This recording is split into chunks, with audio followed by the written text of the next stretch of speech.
할렐루야, 2024년 2월 9일 금요일 아침입니다. 제 밤도 잘 주무셨나요? 한 주일도 이렇게 금방 지나갑니다. 벌써 금요일 아침이에요.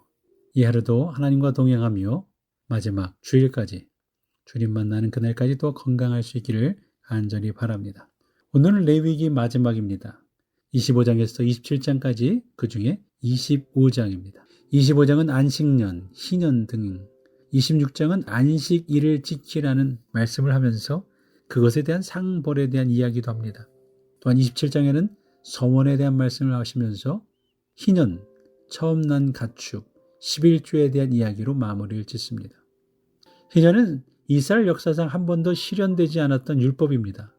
그렇게 하나님의 말씀을 목숨 걸고 지키는 이스라엘 사람들이 유일하게 지키지 못했던 말씀이 바로 이 희년, 아이러니하게도 이 희년에 대한 말씀입니다. 이런 희년은 7년 만에 돌아오는 안식년, 이 안식년의 쉼을 충분히 갖고 또 이런 안식년을 7번 하게 되면 7, 7이 49, 49년, 50년을 맞아 희년을 선포하게 되죠. 하나님께서는 희년이 되면 모든 주민을 위해 자유를 공포하고 종들을 자유롭게 놓아 주어야 하는데, 쉬게 해 주어야 하는데 사실은 주인된 입장에서는 이 어려운 거예요. 아니, 싫은 거죠. 땅 소유의 원래 주인에게 돌려주기가 쉽지 않은 거죠. 쉬게 해야 하는데 쉬게 못하는 이도 상황도 있죠. 쉬는 것은 누구에게나 다 귀한 겁니다. 쉼이 있는 인생은 하나님께서도 원하는 삶입니다. 사람들 중에 쉬라는 말을 싫어하는 사람은 아무도 없을 거예요. 학생들이 가장 바라는 게 방학입니다. 방학이죠. 직장인들도 가장 기다리고 기대하며 일할 수 있는 것은 휴가가 있기 때문이 아닐까 생각이 됩니다. 그런데 사람들은 쉼을 누리는 것에도 자격을 따집니다. 열심히 공부하고 일한 사람만 쉴 자격이 있다고 말하죠. 물론 그럴 겁니다. 그럴 수 있겠지만 오늘 보니 하나님께서는 쉼의 자격을 논하지는 않으시네요. 안식일은 무조건 안식하고 안식년을 누림에 있어도 자격을 따지지 않습니다. 사람만 안식하는 것도 아니고 땅도 무조건 쉬게 하라고 말씀합니다. 이스라엘 자손에 대하여 이르라, 너희는 내가 너희에게 주는 땅에 들어간 후에 그 땅으로 여호와 앞에 안식하게 하라.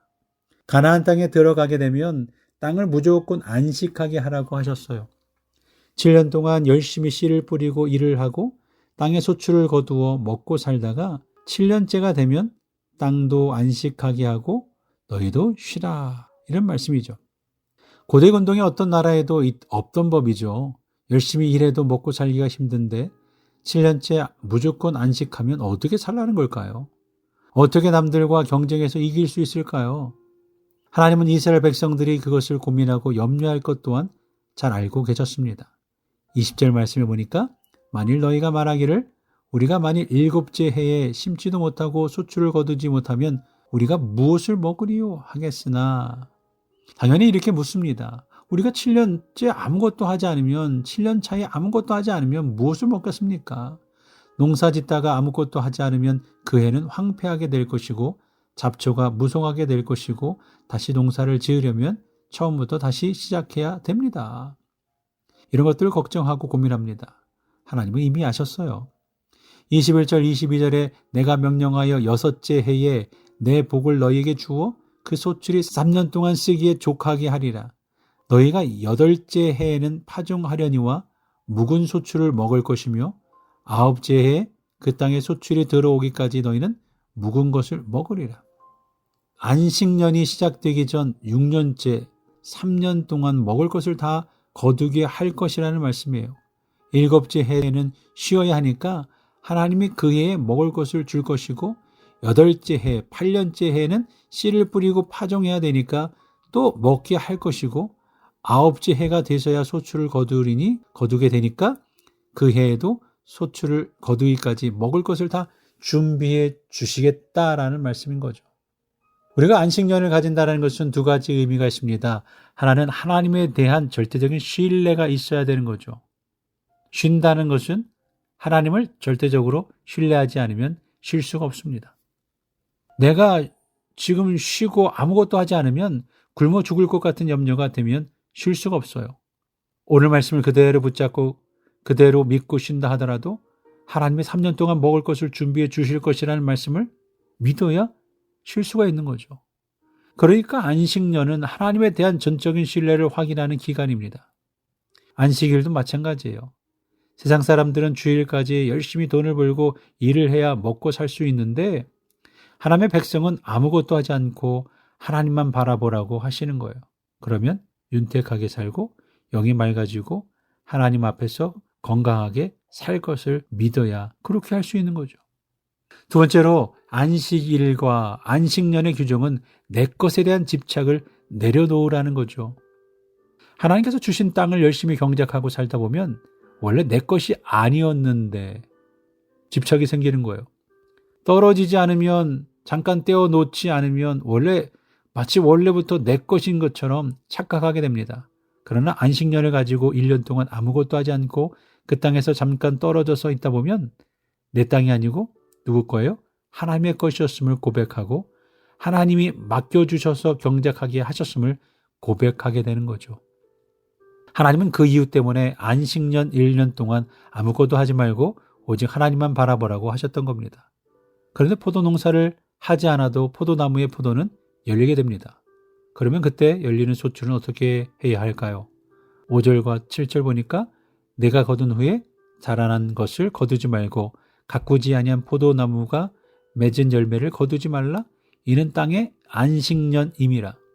안식년의 소출은 너희가 먹을 것이니 너와 내 남종과 내 여종과 내 품꾼과 너와 함께 거류한 자들과 내 가축과 내 땅에 있는 들짐승들이 다 그 소출로 먹을 것을 삼을지니라.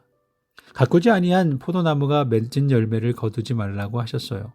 거두지 말고 가만히 두면 우리도 먹고 그 땅에 거주하는 거류민도 먹고 종도 먹고 짐승도 먹을 것이라는 거죠. 하지만 얼마나 아까울까요? 원래 내 땅인데, 내 건데 라는 거죠. 내 땅에서 나는 것 나만 먹어야 되는데 그 땅에 거류하는 사람들이 다 먹도록 내버려 두는 일은 어려운 일인 거예요. 내 것을 나눈다는 거 쉽지 않은 거죠. 아무리 수고로이 농사짓지 않아도 말입니다. 이게 인간의 욕심인 거죠. 하지만 이렇게 말씀하신 이유는 집착을 버리라는 말씀이에요. 우리가 살다 보면 본의 아니게 안식년을 경험할 때도 분명히 있습니다. 취업을 위해서 준비하며 안식년을 살아갈 때도 있어요. 항상 부족하며 쪼들리며 살 때도 있어요. 직장을 다니다가 쉬어야 될 때도 있습니다. 그러나 그때 하나님께서 우리에게 3년 동안 쓸 것을 두신다는 사실을 붙들어 보면 어떨까요? 그렇게 도우실 것이라는 것을 믿으시기 바랍니다. 원래 내 것이 아니었는데 하나님께서 나에게 주셨던 직장이었다는 사실을 믿고 하나님께서 나중에 더 좋은 것을 주실 것이라는 것도 믿고 신뢰할 수 있기를 바랍니다. 우리의 삶에 언제 닥칠지 모르는 안식년을 세상이 나에게 주는 저주와 환난, 어려움으로 여기지 말고 하나님이 나에게 주시는 쉼의 시간이라고 여기고 다음을 더 잘 준비하면 하나님께서 우리에게 더 좋은 곳으로 채우시리라 믿습니다. 오늘도 우리의 영육간의 쉼을 누리길 바랍니다. 이번 어떤 일이 여러분에게 있든지 간에 이번을 통해 쉼을 누리고 더욱 하나님을 신뢰하는 기간으로 삶을 살 수 있기를 바랍니다. 이렇게 믿고 하루를 살아내는 저와 여러분 되시기를 바랍니다. 우리 함께 눈수술 회복을 위해 기도해 주시며 박분효 집사님 잘 회복되고 있습니다. 코로나 회복 이주영 집사님 홍예솔 학생을 위해서 우리 신원원 집사님 감기 잘 회복되도록 손병원 권사님 여전히 투석을 받고 있습니다. 이제 결과가 금요일 오늘이죠. 오늘 나오게 된다고 하시는데 계속 투석을 할런지 어떻게 될런지 여러분 계속해서 회복을 위해서 기도해 주시기 바랍니다. 또한 일거리를 위해 일터의 회복을 위해 기도해 주시는 분, 육신의 연약함을 회복을 위해서 영주권을 위해서 또 오늘 이사가는 김미애 집사님을 위해서 한국 방문하신 우리 노은실 집사님을 위해서 출타 중인 분 손 권사님 네 분 우리 청년분을 위해서 장하나 권사님 건강을 위해서 우리 모든 어르신들을 위해서 우리 교회를 위해서 함께 기도해 주시기 바랍니다. 함께 기도하며 출발하겠습니다.